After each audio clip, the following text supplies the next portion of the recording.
look at the ruling party, how much young people they have. When I say young, I mean under 35.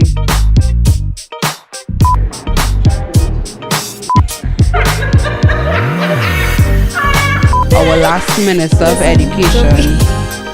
No, I need to say it. No, I'm not listening, man. No.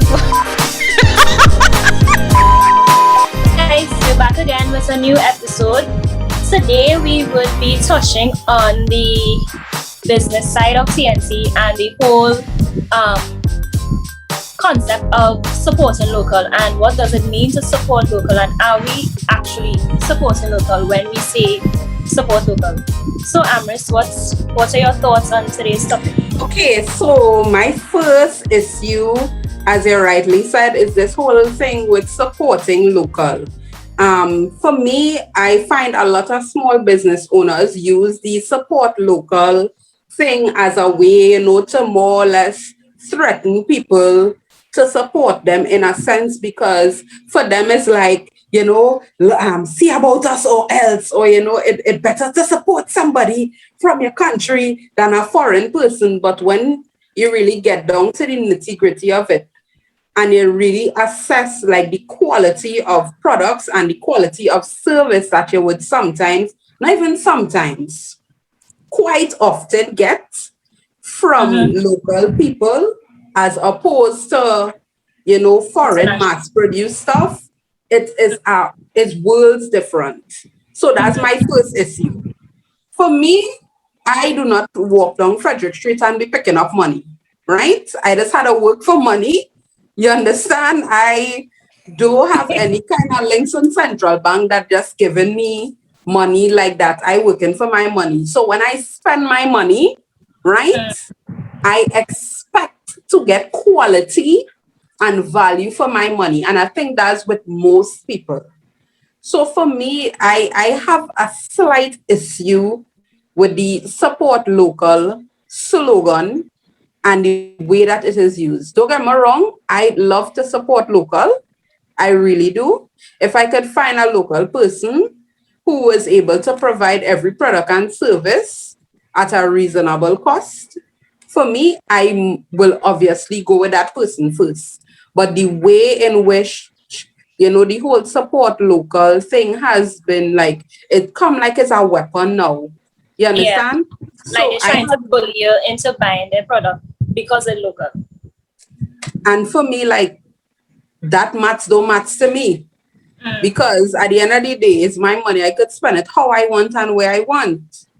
And I feel no ways about it, to be quite honest with you. I know some people, they might feel guilty. I personally don't. But I mean, the slightest, you can tell me what and I'll be like, okay, and jump on Amazon. Yeah.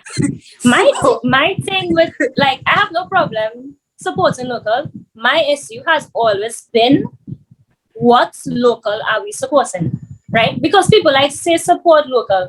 There are people out here with products. There are even people out here with branded Trinidad and Tobago products. It could be t-shirts, right. It could be cups, it could be whatever.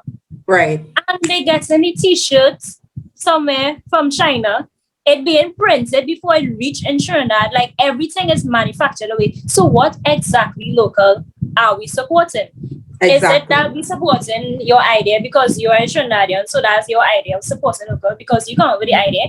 But like the labor, everybody not getting a piece of the pie, and the majority of the pie going international anyway. So what's the difference? Because because the tag says your name and you are a Trinidadian, then you come and talk about support local. What exactly are we supporting?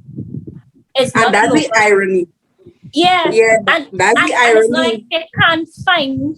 I mean, granted, some things you mightn't be able to source in Trinidad. You might find that the quality is better, or the turnaround time might be quicker. But there are some people, the entire thing is packaged abroad. They bring it down to the skybox or they ship it or whatever, and then they come, support local. We have Trinidad and Tobago branded teas made in China or made in Germany or wherever it was made. So what is the point? Are we really supporting local?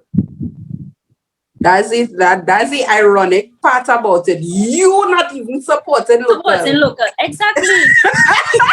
But you're coming to badger me about support local.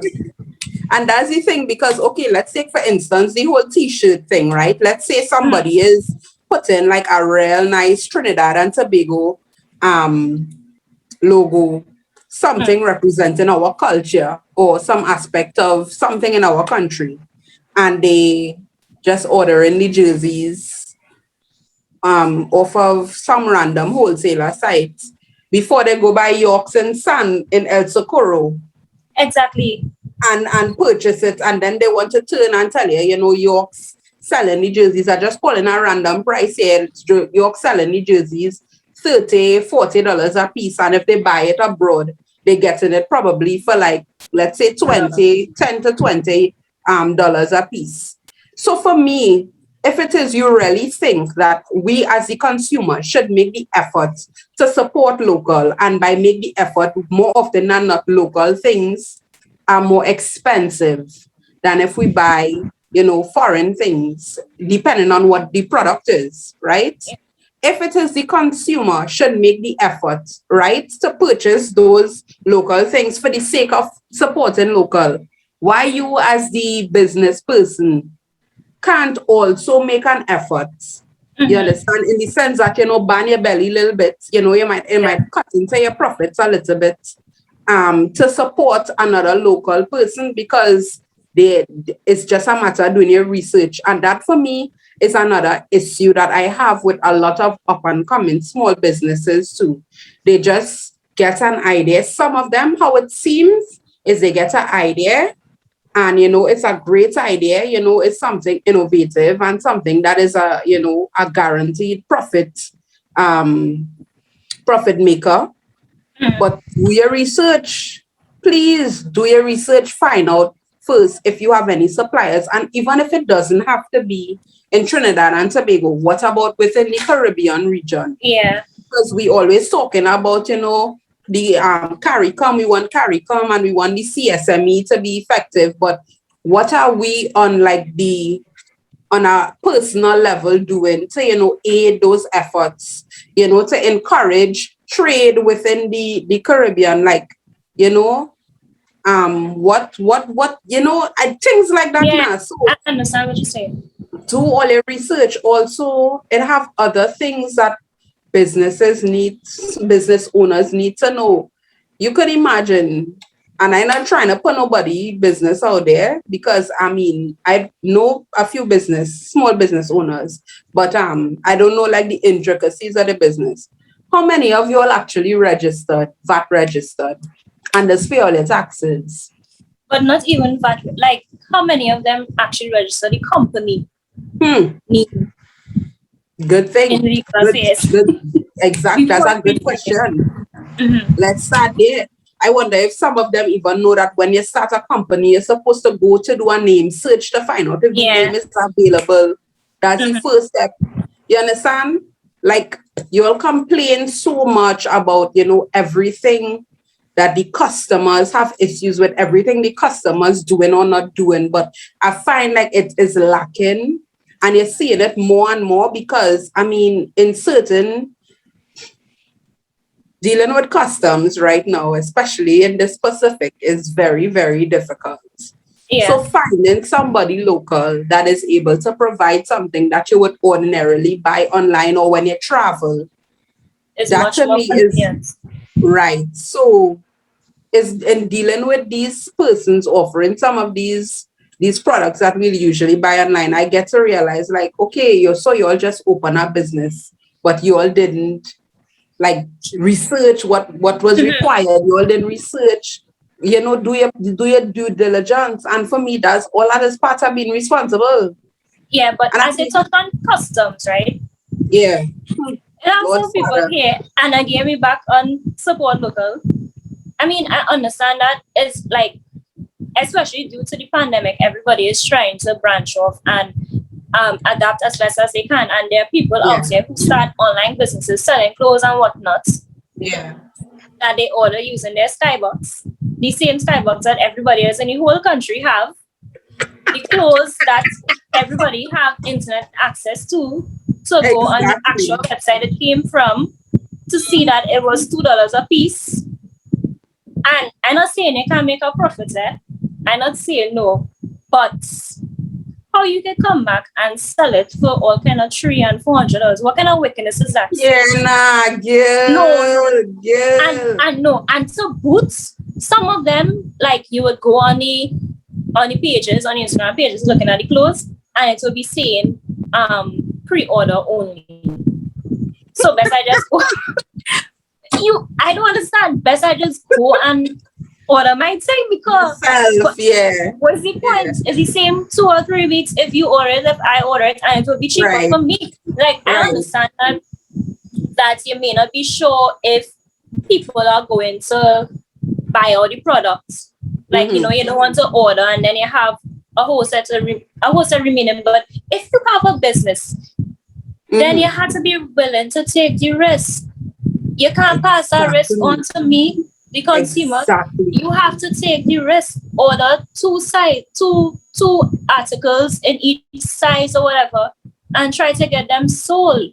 Like you have to make room for that. But don't have me scrolling and then seeing DM to pre-order. Everybody have a skybox. Everybody have a Skype. And the reason why I am on your page is because I need something now. Like if I wanted to wait 2-3 weeks for clothes or whatever, I would just order it myself. But the fact that I'm there is because I need it now.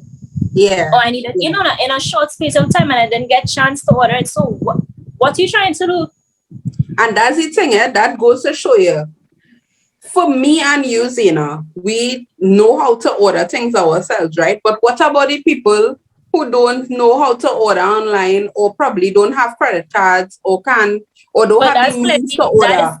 That's the people. All they have them in a vice grip because they have no choice but to pay your 300% markup. Then they had to sit down and wait 53 days for the thing to come. Then when it comes, sometimes you gain them in a little small bag that you buy. No, and my favorite is, and I see this is a big debate on social media as of recent, but I have a problem with it, right? If you do not have a brick and mortar store and I have to meet you to get my item, I do not care where I am meeting you.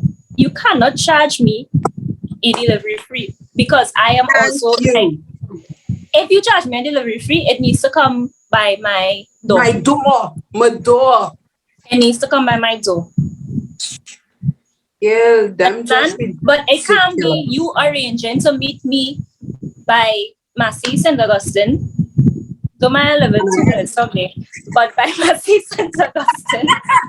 And I had to put on clothes and come out my house and find it up for a pack. And you want to charge me $40 because you come from wherever you was. That has nothing to do with me. And actually cheaper to just pay TT Post, well, the same price. And this time I will agree with it. TT Post is the same $40, I believe, for the chat pack. Yeah. And just send it home.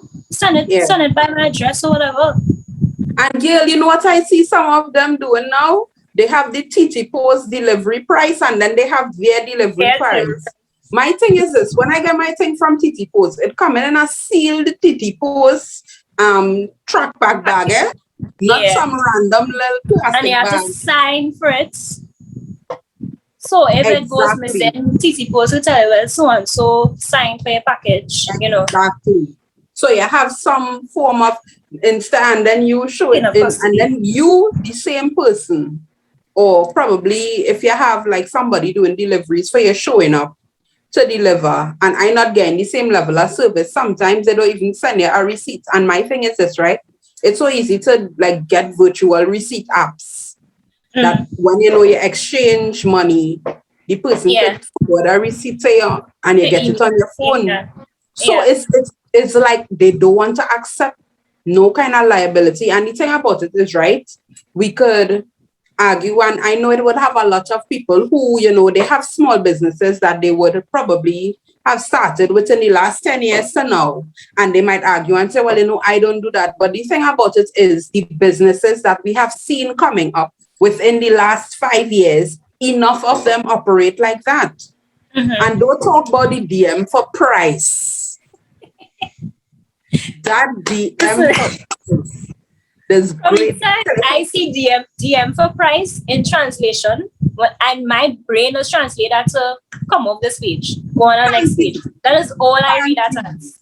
Because You if could I be have to DM for price, I just assume that you giving anybody any price you feel. annual price. Exactly. I And I have have no no transparency standardized there, nothing. unless if it's something specific that will change with each client. Like if you want, I don't know, artwork, or it's like a Okay. seamstress sewing Right. something, or a designer, Right. or if it's a cake, or you Right. would have Right. people doing balloon art, I can understand, because everybody Okay. would Yeah. want something different. You would want different ingredients. You would Right. want Right. a different style, dress, whatever. That Yeah. makes sense. But Yeah. you telling me you selling jewelry or clothes, the picture right there of what Yeah. it is I get and what is I want, and you come in to talk about DM for price. I don't want it that bad. And if I want it that bad, all I have to do is screenshot it and then search it in Google Photos, find out the website it buy from, and get it there. Like, it's so easy to do. It is ridiculous. Kill, I just always say you could be selling hot air balloons in Trinidad, and I could really want to go in a hot air balloon. That could be on my bucket list. And I once upon a time I see DM for price, I automatically don't want it again. All desire for whatever product it was, especially from you, gone. Because Yeah. for me, as a business owner, one thing that for me is very, very important, you see, transparency. You must always be transparent with your customers. And if it is you cannot give all your customers or potential customers the same price, something wrong. Even with regards to what you were saying, right? Okay, fine. You're ordering something custom, but you must at least have a base Base price. price. Yeah. You must and I mean, there's no harm. What is the harm in revealing your price?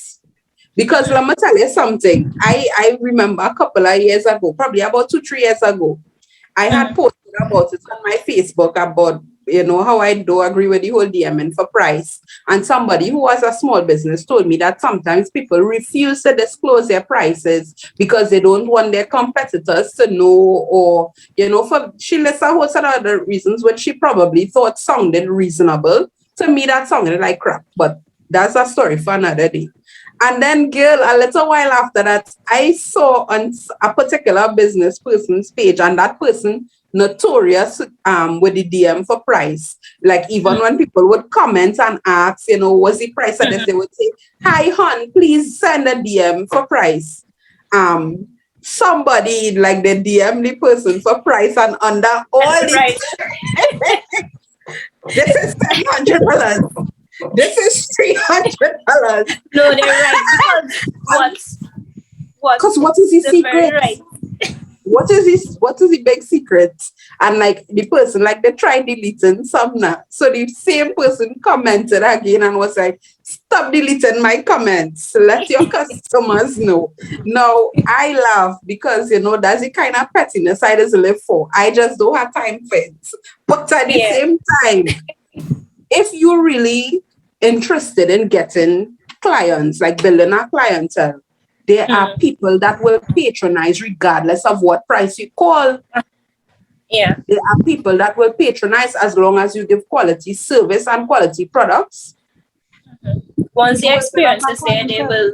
Yeah. Exactly. And they would have repeat customers because, it have stores that's bus price, but they always open. They always have people inside. It have people, like for instance, some of these like hairdressers, and it's like some of Yeah. them is bus price, Yeah. But they have and their clientele. they have their clientele. And the fact of the matter is, like, with regards to the comment the person made about the competition, for me, I look at it this way: there's room for everybody. Now, granted, your business might bust because you mightn't be good at it, or might have a stink attitude and don't know how to deal with people, and they just not stop patronizing. But for me, there is room for everybody. So Yeah. it doesn't matter if 100 people doing the same thing that you're doing, and 100 people, and 50 out of those 100 people charging less than you.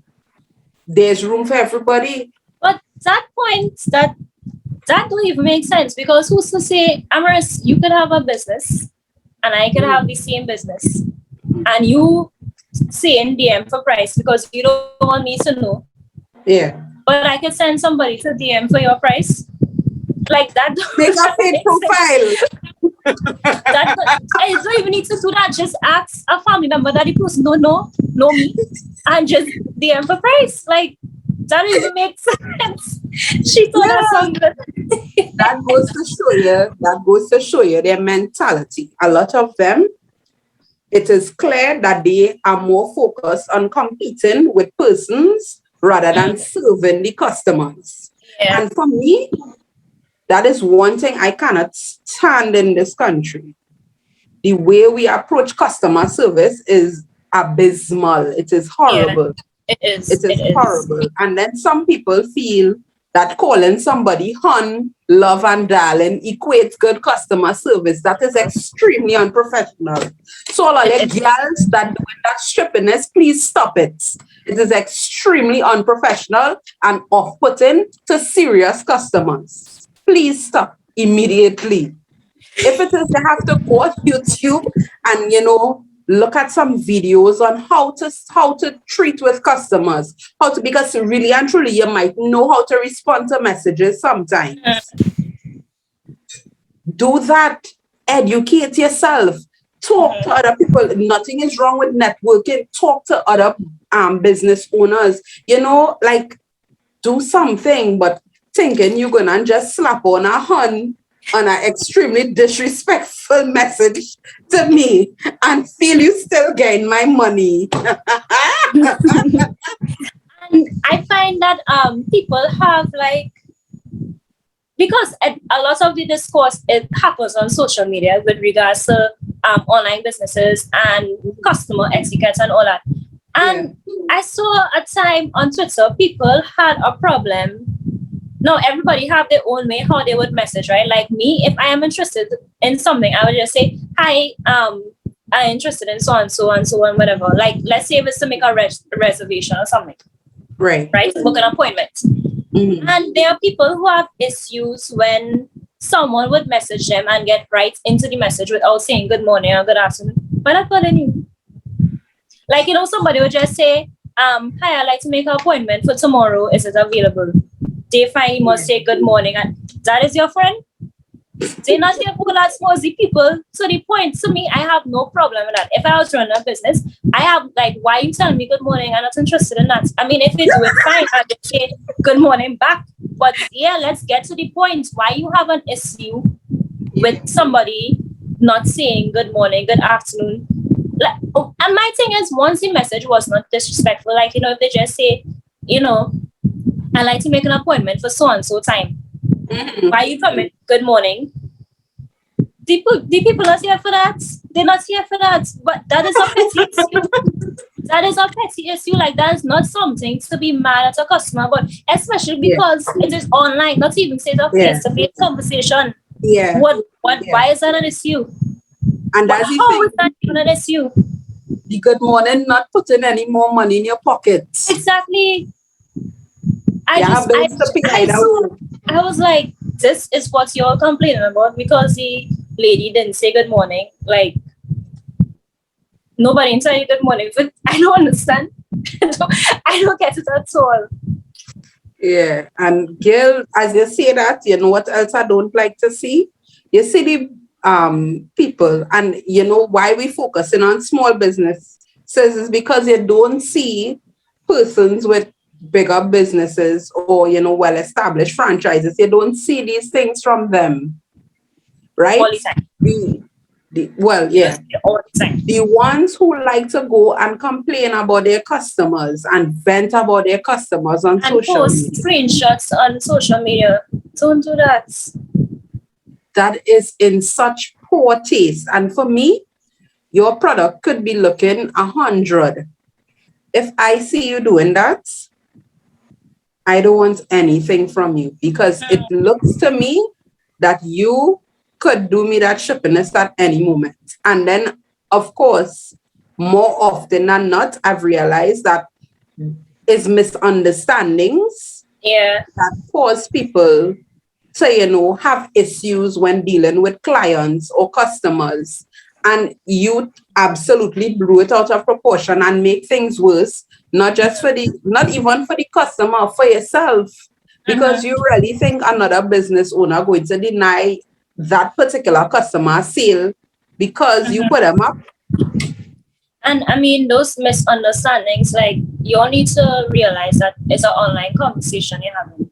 So you might read something one way, this time they mean it a totally different way. Yeah, So it's you just can't tell to, tone online. Yeah, yeah, so it's really just to take a step back and try to understand what the customer is asking. Or maybe if you could contact them on the phone just to clarify, because I mean, things could be taken out of context over WhatsApp or Instagram DMs or whatever.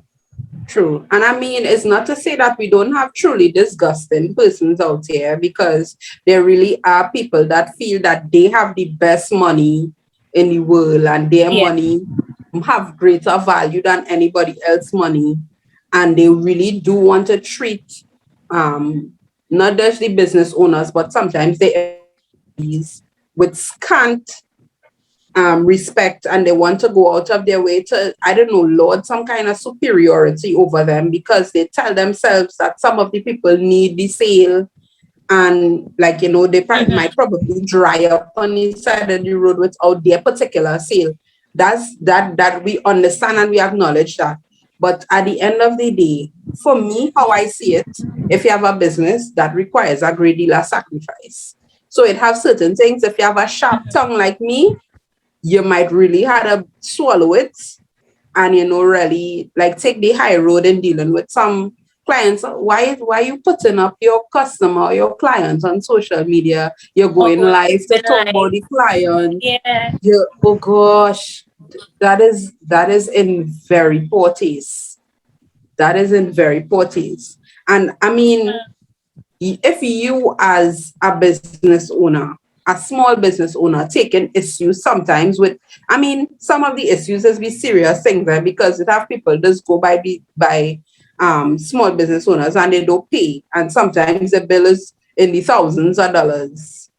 I mean, even if your bill is Yeah. $2, you deserve to pay it, eh?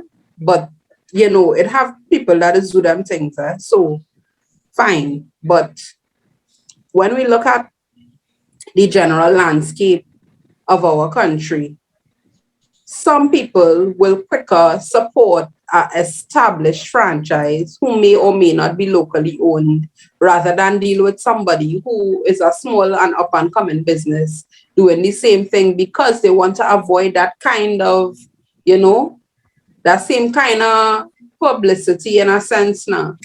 Yeah. Because I mean, we quarrel a lot. That's another thing. We quarrel a lot, and we have this whole 1% thing in this country, and all they do support the small man, all they do is support the 1% and their bread butter and all these little things. But really and truly, the level of service that you get is different. It's on a different level. You don't ever Yeah. see KFC, for instance, or McDonald's going on their social media pages to bash customers. You don't see it. And I mean, that's just two examples. You don't see that. So for me, if it is, I go to KFC and for whatever reason, me and somebody get into it, and it turned out to be a whole big explosion or whatever. The most they might do is ask me to leave. Them not going on be all over Facebook, telling everybody all what I do, and probably some additions and exaggerations. And so people generally, I mean, it have people that Yeah. like bacchanal, but even the people that like bacchanal, they don't like makeup. So Yeah. thinking about, weighing your options. Do I want to go through this with this person who's known to, put customers' business out there, or you want to go to this business that are getting what I asked for, are getting it on time, And, I don't have to deal with all the little set of Yeah. stripping talk and the back and Yeah. forth and the bickering and the exposure in public, for more often than not a minor thing that wouldn't even matter tomorrow. So for me, like that's one thing that is also great me. Like small business owners like to hold it over our head, our support of the bigger franchises. But I mean everybody has to live. But I want to talk about that, right? Yeah. Because not everybody. I remember there was a time last year in the Mm-hmm. middle of the pandemic and everything, and when they had all the protests and stuff in America and it spread to all over the world, and then everybody was talking about to boycott the 1%. Yeah. And it ties back into my I didn't say that again. But no, I'm the perverse and my point by laughing. I'm sorry. It ties back into what I was talking about when you all say supporting local. Are we really supporting local? Because my thing is, in order to boycott the 1%, you need to let everybody else in the country have a piece of the pie, because how else are we going to function? If you Right. all want to boycott, let's say KFC, then somebody else is going to have to, and that never going to happen. But somebody else, Tansy, who's selling her fried chicken and fries and whatever at the side of on a little corner shop, she is going to have to be the next big business. So, Right. and then all the resources will have to go into that. But let's look at a different example. Like if it's, for instance, clothes, right? Mm-hmm. And you all are saying boycott the 1%. When you all start to look at the list of the things that they import, the things that they own quietly, that you all are unaware of, you will see how difficult it is. And I am saying that in order to properly boycott them, if that is what you all want to do, you need to incorporate everybody and stop looking to order things online. There are people who can sew clothes. There are people who can make prints on clothes. There are people who can do packaging. There are people who can make shoes. There are people who can, I don't know, but there are people who can do these things. However, the business is small because we obviously supported the larger business. The turnaround time is quicker for the larger businesses because they know they have the capacity to order online or have a mass production, whatever. And it is going to be difficult if that is what you all want to do. It is going to be difficult at firstly to boycott, because you have to also look at the workers, because the workers is not the 1%ers. You have to look at the workers and their welfare, and then you have to be able to remember that in order to do this, everybody else needs to come together and see what can you do, what can I do, this is what I can do, and pool your resources so that will work. And in my opinion, it's not going to work because all they don't want to do that.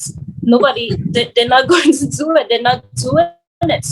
So you can't be saying support local and you're ordering the clothes, ordering online, the print is being done online, the packaging is being done online, the tags are being done online, the whatever, the ribbon, on everything online, and then you're coming to say support local. There are people like you not even supporting local. So what you telling me? What you telling me? Yeah, I have two, based on what you said, I have two things that, I realize we don't take into consideration. One, we are a small twin island republic in the West Indies, which is also made up of small islands and republics. And, CARICOM altogether is small. There is not enough room for us to establish an industry in every area so that we could get raw materials to support everybody's business from within Trinidad and Tobago or within even CARICOM. Because if you all think we limited, visit some of the other islands and you will see. Sometimes some of those islands, you go to the grocery and 3/4 of the things in the grocery from Trinidad and Tobago. Yeah. So far less for getting, other raw materials that people might need, to make their products for their businesses. We simply don't have the capacity or the room within this country, within our local islands, to have, to support everything. So we have to import. And all of that is part of globalization. We want the world to be closer together rather than everybody doing their own thing and being segregated. That's one. And then two, people keep complaining about, the Syrians and how they have, Syrians, Lebanese, Middle Eastern people, how they have so much money. But people tend to forget the history of these people. When they came to Trinidad, they did not come as slaves like most of our ancestors. They did not come as indentured laborers like most of our ancestors. They came as tradesmen. So they would have built up their wealth over the past, let's say, 100 and something years. Because when I was younger, I remember like my grandmother and my mother telling me that, the Syrian or Lebanese persons would visit the neighborhoods in their cars selling, whatever products this is, whether it's cloth, textiles, different things, selling either off a bicycle or the back of a vehicle, a station wagon most times, right? So these people would have built up their wealth over the last. Granted, we're not talking about nobody's side hustle, right? Because that's separate and apart from anything. But the fact of the matter is, they would have had at least 100-year, a 50-year head start on the descendants of slaves and the descendants of indentured laborers, which is, let us say, about 60-something% of our country. So we cannot begrudge the people their wealth. We can't. We can't. And like it or not, the majority of them that are here were born in Trinidad. Their parents were born in Trinidad and Tobago. So they have every right that a Trinidadian and a Tobagonian has as a citizen. So we can't get vexed with them. And this is not me picking up for them. This is just me saying we need to be rational. We can't, when we say support local, we can't exclude who we want or determine support local except for the person and that person. Support local, but not these people, or only support these local. It does not work like that. It doesn't work like that. And we need to wake up and realize what it is really going on. We cannot be living in a fairy tale in Trinidad and Tobago like some of us are want to act like this is not a dystopia. This is a Twin Island Republic. Right. I think that whilst many people would understand all of what you said, I think to them it seems as though it's a type of monopoly where they kind of control every single thing and they own every single thing. And people, at that time, because I brought up last year when there were the protests that were taking place and the racial tension between, it was this whole us and them, this 1% versus I don't know where, since that word originates, there's a lot of tension between who the 1% and let's say the 99%, if you want to look at it like that. And that was where everybody was like, well, let's stop supporting them altogether and, pull away. And my thing is, they accumulate so much wealth. We stop supporting them and they will survive. Nothing will happen, I think it will be us to catch. If, as I say, we do not come together and come up with new ideas of how we are going to survive, it will be us. It will be us to catch. Yeah. If we don't stop dividing amongst ourselves. And for me, why are we treating the way we operate as though there's a limit to the amount of wealth we could accumulate? There's no limits. We could keep making money because there is money within our society. And even if we don't have money in Trinidad and Tobago, which will never happen, there's money out there, right? There's money out there. If as a person you find you're not making, the kind of money that you want to make locally, find out how you could get into trading, even if you have to start trading right with Barbados right up the road, or St. Vincent up the road, or St. Lucia up the road, or Guyana down the road. You understand? There are things you could do. People need to know that we have resources in place to facilitate, the kind of moves that are really and truly what people who own businesses should be interested in. You should be interested in expansion. You should be interested in trading, or you should be interested, in building, relationships outside of your country. So, just do you, but do it properly. And Yeah. another thing, all you need to understand as business owners, you see that whole thing, all you like to get people store credit. Give I me my don't agree with refund, that at please. all. Huh? I say, give me my refund, please, and stop talking Thank about you. soccer. Thank you. Because let you all know, I will be the first person to call Bureau of Standards and report you, and they will Yeah. take things machine. And then every Monday, I had to be going by Republic Bank and getting cash because nobody can swipe the card. I will call Bureau of Standards swift, because it is literally illegal to refuse to refund customers. And don't tell me nothing about no store credit. You can't put restrictions. It's literally illegal to refuse a refund. So you see that store credit foolishness, that is in your best interest, not in the customer's best interest. And at the end of the day, the bottom line is the customer is always right. It might be a hard pill to swallow, but the facts are the facts. The customer is always right. So you can't vex. And wanted, oh, store credit, oh, I'll exchange it for you, oh, I'll repair it. No, I want back my money. I want it back. Yeah, dealing with these people is so stressful sometimes, my God. But yeah, we had to just give already business a little bit because I mean, it's about improving at the end of the day. It's about improving. It's about providing better quality service, because trust and believe, cancel culture is real in the sense that your business can fall up easy. Easy. So don't take it for granted that you have your loyal customers, because you might have them alone. And if we being completely honest, some people loyal customers are 5. 5 people can't hold. 5 people cannot sustain your business.